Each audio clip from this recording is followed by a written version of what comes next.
that is exposing what's happening. And I was talking to William during a break, and he said, you know, Alex, I learned about the plan of San Diego from you. Well, I just learned about it by going to an illegal alien rally.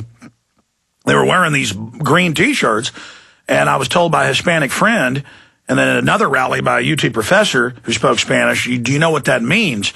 It means the plan, and William corrected me, it was kill everybody 14 and above who are Americans. And now, again, that doesn't represent all of the illegal alien lobby, but that's the extremism that's in there, and it's mainstream to want Aslan, the takeover of the Southwest. We're going to explain that with William Gheen here in just a moment. But first, I wanted to get your take on what's happening in Arizona, the feds coming in saying they're going to try to block it, and where you see this fight going.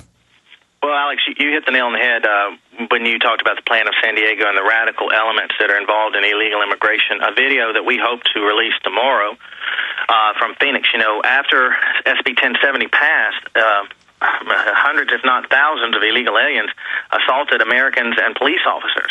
And there was a mini riot, if you want to call a couple hundred, couple thousand people, you know, doing it, a mini riot.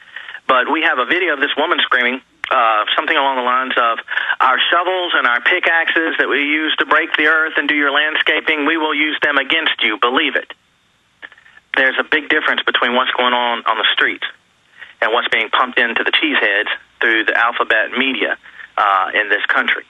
Americans have lost their street smarts. Right now, though, Arizona has stood with 70% of her people and about 80% of the American people that favor local police enforcing immigration law. Because right now, the illegal aliens are the blessed ones. They just catch them and let them go. They treat them much easier than American citizens. They can get away with murder. They don't need a Social Security number for a bank thing. If you press 2 for Spanish with Bank of America, you go through a set of rules. The elites have cleared the way. That's right. Citizens have to have Social Security numbers, everything else. The illegals are just left alone and don't have to have it. And we have all these amnesty and sanctuary cities where they're allowed to drunk drive and be released over and over again. Why are they so precious? What is the plan? Why do the elites want to do this?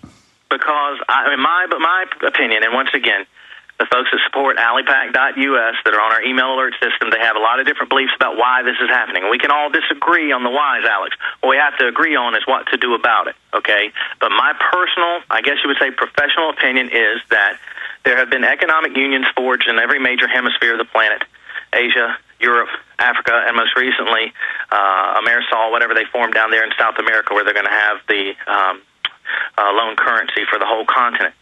Americans would never go for that. We're very distinct, free people, and we would certainly never voluntarily vote for or support merging our nations with a place like Canada or Mexico. Canada doesn't allow Second Amendment rights or First Amendment rights like America does, and Mexico is a third world money pit that would cost trillions to try to bring it up to our standards, and even then, no telling if it would hold or not. So, what do you do? If you want to build an economic union and the people of America are the most free people on the planet, and, oh, yes, that's right, historically, they're the people that have the latest record for standing up to people that want to do this type of global stuff and telling them no and shutting it down, what do you do to overpower them? What do you do to enslave them? What do you do to replace them? What do you do to degrade them?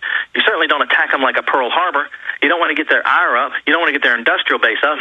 You wear them down with the death of 1,000 cuts. You take away their ability to produce things. And you systematically put people of different ethnicities and races and nationalities from around the world in positions of elevated power and authority over the American citizens until we couldn't fight back. We're so trapped in that all of a sudden they're going to merge the economies, and they're telling just what they're telling us now, that they've already merged the labor force and they've merged the consumer markets, and they're telling us that even though our Constitution, existing laws say that they can't do that, that it's not going to change. So, in my opinion, take Obama last week when he criticized what Arizona was doing. He was at a commencement for people who've been in the military years who were just now getting their green cards. So, and we know the biggest Army Marine Corps recruiting centers in Mexico City. Our military's being converted into foreigners. They're just wearing American uniforms. Yeah, the last thing, they're suppressing freedom of speech with the attacks and the raise card. They're trying to pass the amnesty to turn 15-plus million illegal aliens and soon to be their relatives into voters to replace it at the ballot box. And the last thing they'll do is take up the guns. They will take up the guns last because we're some of the last people, free people on the planet that has private gun ownership, and they want to touch that one lastly. But their plan is in jeopardy, Alex. Their plan is in jeopardy because they know that a heavy political hand is going to fall this November, and they know that their time to get this amnesty through has pretty much expired. So I would tell the public that, in my book, once their political options are out, then the real crazy stuff that I don't want to get into today can start happening as they try to continue this elitist. No, let's get into it. They're going to activate the groups. It was what Rob Allen and co. out of Dallas with George Bush 5 years ago. It was in the Dallas Morning News that actually funded the illegal alien rallies. And the establishment's going to activate the illegals to burn down major cities and call them civil rights activists. And the government's going to stage terror attacks and blame it on the Tea Parties. And then when the illegals riot, they're called freedom fighters. When citizens even have free speech, we're going to be called racist. Well, I believe where I would diverge with you on that, Alex, is if the illegals right, I think it's all over for them. I think the American public is waking up. The question is, are they waking up fast enough? If they start burning stuff on a major scale, it's all going down. But you're right about cracking down on us, and that's another thing back to Lindsey Graham. Senator Graham was sitting down at the negotiating table with Senator Chuck Schumer, Barack Obama, and your favorite and mine, Janet Napolitano, the chief of Homeland Security, whose business it is to be in your business and know all of your business. She's the keeper of secrets, the knower of secrets. And Graham's sitting down with her and every member of Congress. She's lobbying Congress for amnesty. Our top law enforcer in the country is sitting there lobbying members of Congress for amnesty. Now tell me, Alex, do you feel that gives a certain information access advantage to the lobbyist? It absolutely does, and we have Homeland Security in the MIAC and Homeland Security reports that we were given by law enforcement last year saying their main enemy is the American people.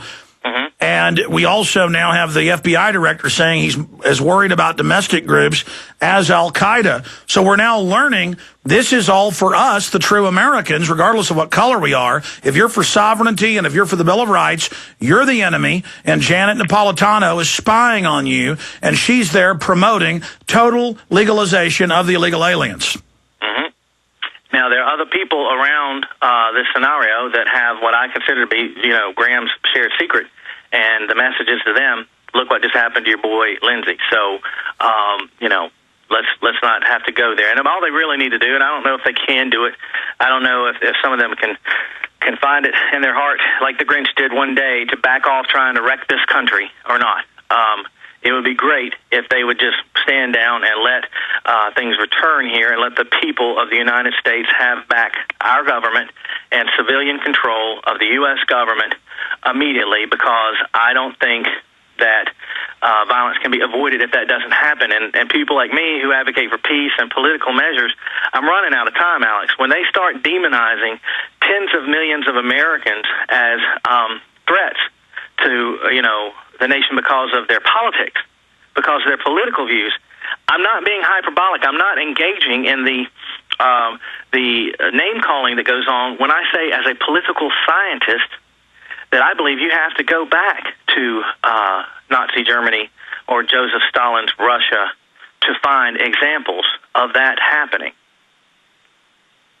Well, absolutely. I mean, did you see the ADL come out and say that opponents of Obamacare and opponents of amnesty are racist and need to have law enforcement used against them? And they're now all over the news saying maybe we should shut down the internet, maybe we should shut down free speech. I mean, they know they're criminal. They know they've robbed the country blind. They know we're waking up to the banking takeover that's happening. We know the big J.P. Morgan Chase, Goldman Sachs of the world, Ford Foundation, you name it, are funding the illegals. We know they want to bring in this North American Union and break our back. So they're all in. They're going for broke. That's why I tell everybody out there listening, this is it. For the last year and a half, ALIPAC and many of our allies, we've been trying to stop three things we've called the nation breakers. And I think I may have even mentioned this on your show early in the year last year. We've been trying to stop them from officially silencing free speech, because this conversation between you and me would not fly in Canada, and both of us be in front of a tribunal fester, that you can shake a leg, to try to stop them from abridging Second Amendment rights and try to stop them from passing the amnesty. we've done that for the most part. I mean, they may spring back up with the amnesty and resurrected vampire bill again, but folks, the primaries that are going on right now in this country, like down in Arizona between J.D. Hayworth and John McCain, you better know who the friend of the person people is and who isn't, okay? You better get rid of John McCain, who suddenly has gone from being the maverick commie to now being Mr. Patriot. We've got to get rid of John McCain.